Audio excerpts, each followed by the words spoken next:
बिस्मिल्लाहिर्रहमानिर्रहीम। अस्सलाम वालेकुम प्यारे बच्चों, हम पढ़ेंगे सबक नंबर 9 गुल सनोबर की कहानी।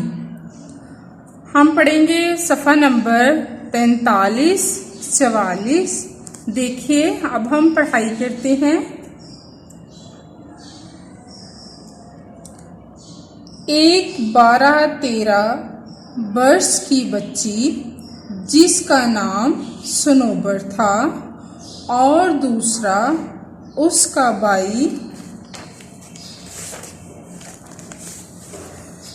छोटा भाई गुल, इस सन्नाटे के आलम में दोनों मासूम सहमे हुए बैठे थे कि गुल ने हसरत भरी नजरों से बहन की तरफ देखा और अपने पेट पर हाथ रख दिया।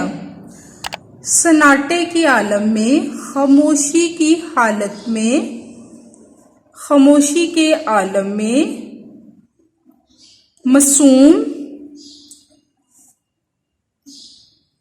प्यारे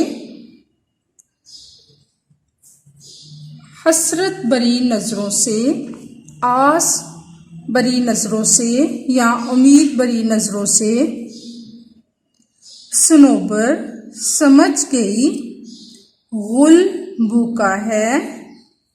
उसने इसे सहारा देकर उठाया और उसकी उंगली पकड़कर करीब की बस्ती की तरफ चल पड़ी। चंद 100 कदम का फासला उन्होंने यूं तय किया जैसे कोई बहुत दूर की मंजिल तय की हो। चंद 100 कदम का फासला, ये बहुत थोड़ा फासला होता है, ठीक है। यूं तय किया, ऐसे तय किया। बस्ती में दाखिल हुए तो देखा कि गलियां और सड़कें वीरान और सुनसान पड़ी हैं। वीरान और सुनसान ये मुतरादिफ अल्फाज हैं। वीरान का मतलब ही सुनसान है, ठीक है।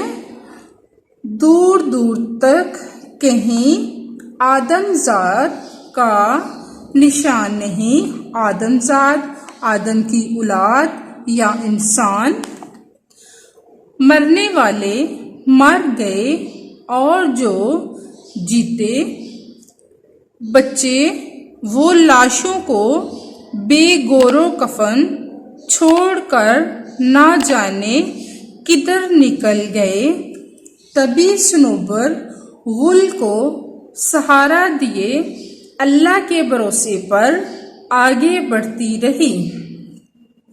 बेगौरो कफन, कफन दफन के बगैर ना जाने किधर निकल गए, ना जाने कहाँ चले गए। आखिर दूर एक घर से धुआं निकलता दिखाई दिया। उसने दिल में हिम्मत और कदमों में ताकत पैदा कर दी। गिरते पड़ते इस तरफ चले। आखिरकार एक पुख्ता हवेली के सामने आकर रुके। पुख्ता, मजबूत दरवाजा खुला हुआ था। वो घर के अंदर दाखिल हो गए। देखा कि सामने मुसहरी पर एक खातून बैठी है। मुसहरी एक किस्म का पलंग जो देखने में किसी अमीर घराने की बेगम मालूम होती है। 3-4 बच्चे इनकी मुसहरी के इर्द गिर्द बैठे शायद किसी खेल में मगन हैं। मगन, मसरूफ।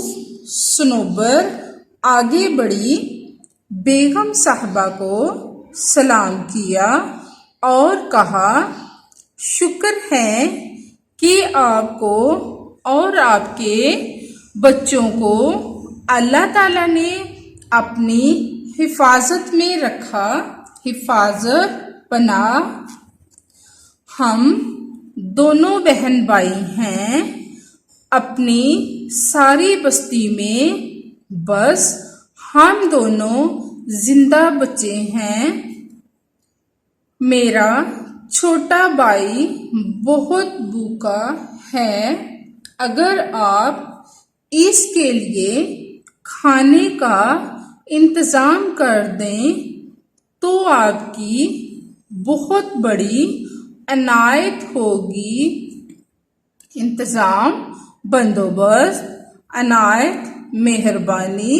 प्यारे बच्चों, आपने पढ़ाई बहुत अच्छी तरह से करनी है। अल्फाज मायनी याद करने हैं। देखिए अल्फाज मायनी।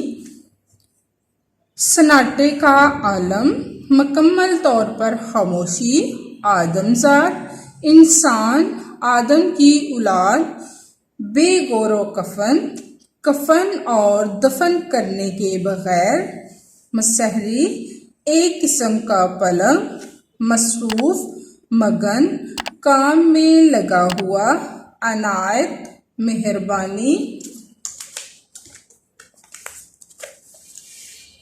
प्यारे बच्चों, आज हम सवाल पढ़ेंगे। इससे पहले हम सवाल अलिफ और बे पढ़ चुके हैं। आज हम पढ़ेंगे सवाल नंबर जीम। ज़हीरा अपने गुनाह का कफारा कैसे अदा करना चाहती थी? जवाब है, ज़हीरा गुल को आज़ाद करके अपने गुनाह का कफारा अदा करना चाहती थी। सवाल दाल। सनोबर हाथ में खंजर लेकर किसको कत्ल करने आई थी? जवाब है, सनोबर हाथ में खंजर लेकर ज़हीरा को कत्ल करने आई थी। अब हम सवाल नंबर 6 पढ़ेंगे। देखिए, किताब से सफ़ा नंबर 48 पे ये है सवाल नंबर 6। दर्ज झैल अल्फाज के मुताजाद लिखिए। देखिए, इंतकाम लेना, माफ करना, साया, धूप, वसी, तंग, फैलना, सुकड़ना, वीरान, आबाद, पुख्ता, कच्चा। प्यारे बच्चों, अब अपनी डायरी नोट करें। डायरी है, पढ़ाई करें। अल्फाज मायनी, सवाल जीम दाल प्लस अल्फाज मायनी याद करें और लिखें। इजाज़त दें। अल्लाह हाफिज़।